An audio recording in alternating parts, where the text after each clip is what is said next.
안녕하세요, 딘킴입니다. 지난 제가 재취업 성공기 3편까지 말씀을 드리고 4편을 말씀드려야 되는데 그 다음에 시간이 너무 없다는 핑계로 말씀을 못 드렸네요. 죄송합니다. 아무튼 제가 인문대생에서 이렇게 이공계 지금 기술영업까지 하게 된 얘기들을 한번 또 다시 풀어볼게요. 일단 첫 번째, 제가 이제 사우디에서 한국 들어오고 나서 그때 막 회사 리스트랑 막 외국계 기업들 관련된 거 막 찾아서 제가 온다고 했잖아요. 찾아서 오고 나서 처음에는 외국계 기업을 어떻게 지원해야 되는지, 그 다음에 회사들을 또 어떻게 찾아야 되는지, 얘네들은 어떤 채용 공고 사이트를 갖고 있는지 몰랐어요. 그래서 그냥 처음에는 무작정 그냥 사람인 잡코리아 피플엔잡만 들어가서, 피플엔잡도 그때 몰랐어요. 맞아. 그래서 사람인 잡코리아에 들어가서 그냥 외국계 기업처럼 보이면 다 지원을 했죠. 정말 많이 썼어요. 100개, 200개 막 엄청 쓴 것 같아요. 몇 날 며칠을 밤새면서 쓰고 퇴근하고 가서 쓰고, 솔직하게 첫 직장에서 죄송한 말씀이지만 별로 안 바쁠 때는 회사에서도 썼어요. 회사 나름대로 그 보안 시스템이 참 컴퓨터에 안 걸려 있어서 그렇게 썼던 것 같아요. 근데 결과는 참담했어요. 그냥 막 쓰니까 100개, 200개? 아니 1000개를 써도 안 되죠. 그리고 그냥 막 쓰고 또 카피, 알죠? 컨트롤 C, 컨트롤 V 그렇게 하다 보니까 딱히 더 안 좋았던 것 같아요. 결과가 굉장히 참담했었고, 그래서 그러면 내가 뭔가 잘못하고 있구나 라는 생각이 들어서 좀 정보를 먼저 찾아봐야겠다 라는 생각을 많이 해서 블로그나 아니면 카페 이런 데도 찾아 들어가서 많이 알아보고 했었죠. 그때 사실 막 어떤 분들은 막 요새 한간에 있는 진짜 외국계 기업을 경험을 해봤는지는 모르겠는데, 외국계 기업을 토대로 컨설팅을 하시는 분들이 굉장히 많았어요. 저한테도 그런 유혹을 하더라고요. 외국계 기업 취업 도와줄 테니까 400만원 내놔. 그때 당시에 제가 결혼을 앞두고 있었는데 결혼 할인 290만원 이런 유혹들, 와, 말도 안 되는 거였죠. 결혼 준비도 하고 돈도 없었던 상황이기 때문에 그런 거는 몇 번 물어보긴 했었지만, 커리큘럼이나 이런 거 비교하는 건 아니지만 지금 제가 해드릴 수 있는 거, 제가 알려드릴 수 있는 정보보다 많아 보이진 않았어요. 그래서 안 했죠.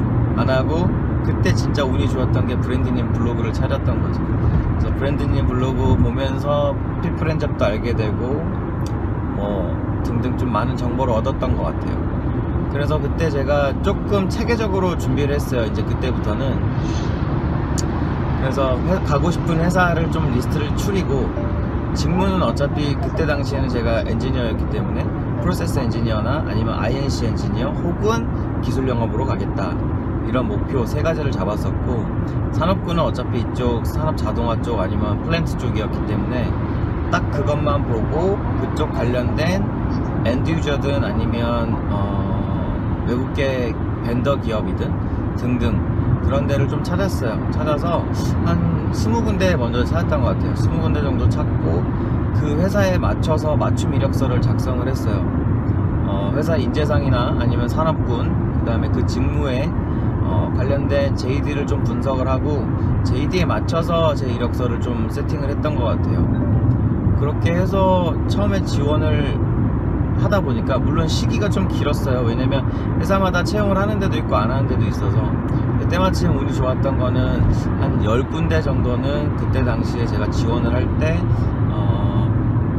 채용 중이었던 것 같아요. 그래서 그때 한 10군데 정도의 딱 맞춤 이력서를 써서 냈었고, 세계 1위 케미컬 회사에서 제가 두 포지션을 썼는데, 프로세스 엔지니어랑 INC 엔지니어 2개 썼는데 둘 다 서류 합격을 했었고, 그 다음에 또 산업 자동화 쪽 외국계 기업 기술 영업 하나 합격을 했었고, 서류. 그 다음에 또 산업자동화였죠. 거기는 근데 부산 쪽이었는데, 지금 가라고 하면 너무 가고 싶은 회사인데, 그때 당시에는 좀 그랬었나봐요. 그래서 좋은 포지션이었는데도 불구하고 못 쓰게 됐었죠. 그래서 하여튼 3군데 정도 합격을 했었어요. 그래서 이제 3군데에서 면접을 봐야 되는데, 사실 면접을 보는 데 있어서도 굉장히 어려웠어요. 왜냐면 난 면접을 본 적이 없으니까. 특히나 외국계에서는 국내 기업에서만 면접을 본 적이 있어서 그것 때문에 굉장히 어려웠었는데, 처음에 제가 면접 본 곳은 바스프였어요. 바스프 여수 공장에 이제 신규 공장을 지으면서 인원을 뽑는 거였었는데, 거기 INC랑 프로세스 엔지니어 둘 다 면접을 서류를 통과해서 이제 면접을 보러 갔는데, 참 쉽지 않았었죠.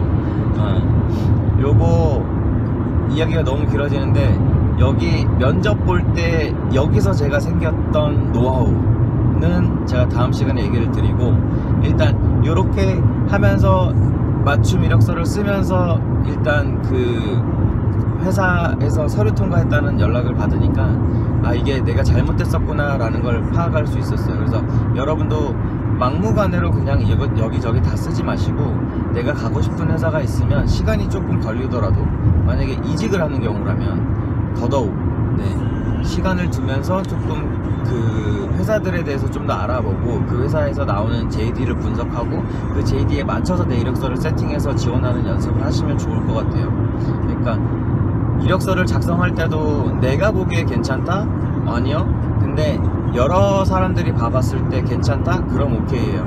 그래서 한 가지 팁을 말씀드리면, 여러분이 이력서를 작성하거나 자소서를 작성했을 때 돈 드는 거 아니니까 주변 사람들한테 보여주고 피드백을 요청하세요. 그러면 한 10명 중에 1명 정도는 괜찮네 그냥 그러고 넘겨줄 수 있는데, 진짜 내가 주변에 괜찮은 인맥이 있다 그러면 한 10명 중에 한 4-5명 정도는 그래도 어느 정도의 진짜 디테일한 피드백을 줄 수 있을 거예요. 그 디테일한 피드백을 받으면 뭘 해야 되냐, 거기에 맞춰서 수정을 하시면 돼요. 왜냐면 나에 대해서 잘 알고 있는 사람이 봤을 때도 내 이력서를 봤을 때 요런 부분을 좀 더 강조했으면 좋겠고, 요런 부분을 고쳤으면 좋겠다 라고 생각이 드는 건, 나에 대해서 아무것도 모르고 있는 회사의 HR이든 담당자가 봤을 때는 더 많은 궁금증을 유발할 수 있다는 거예요. 그래서 내가 어필할 수 있는 부분을 어떻게 더 어필할 수 있는지 이력서 수정하는 법을 계속 꾸준히 하셔야 되고, 그 부분이 어떻게 보면 서류 통과의 지름길인 것 같아요. 그래서 여러분들도 이직 준비나 취업 준비를 하실 때 이력서는 반드시 주변과 공유하고, 거기를 통해서 피드백을 받고, 그걸 가지고 본인만의 그러니까 본인만이라기보다는 그 회사의 맞춤 이력서를 만들어내는 게 여러분의 가장 먼저 해야 될 일이 아닌가 싶어요. 어떻게 얘기하다 보니까 또 이 얘기까지 나왔네요.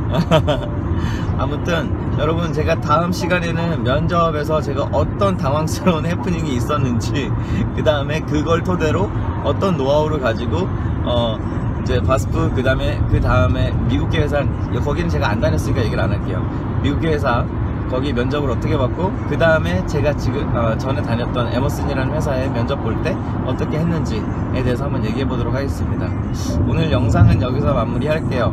그리고 다음 시간에는 또 그런 부분에 대해서 제가 또 한번 얘기해 보도록 하겠습니다. 감사합니다. 좋아요, 구독 꼭 눌러주시고, 꼭은 아니에요. 그냥 보고 괜찮다 싶으면 좋아요 한번 눌러주시고, 얘 거 좀 들어볼만 하네? 그러면 구독도 한번 눌러주시면 감사하겠습니다. 그러면 여러분 안녕. 좋아요 버튼을 꼭 눌러주세요.